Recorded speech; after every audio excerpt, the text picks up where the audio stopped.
যেখানে আল্লাহ রাব্বুল আলামিন নিজে বলছেন ওয়াসাইনাল ইনসানা বিওয়ালিদাইহি হামালাতহু উম্মুহু ওয়াহনান আলা ওয়াহনিন ওয়া ফিসালুহু ফি আমাইনি আন ইশকুর লি ওয়া লিওয়ালিদাইক ইলাইয়াল মাসির ওয়া ইন জাহাদাকা আলা আন তুশরিকা বি মা লাইসা লাকা বিহি ইলমুন ফালা তুতি'হুমা।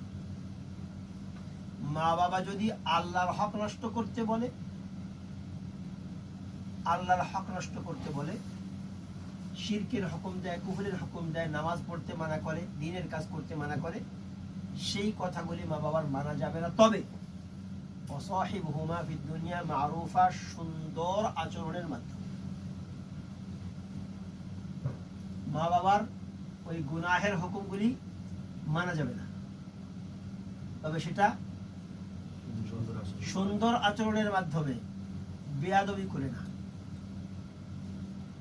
হ্যাঁ, বেয়াদবি করে না, এটা আল্লাহর হুকুম যে তোমরা মা বাবার কথা ওই সময় মানবে না যখন মা বাবা কি করবে, আল্লাহর নাফরমানির জন্য হুকুম করবে, ওইটা মানা যাবে না।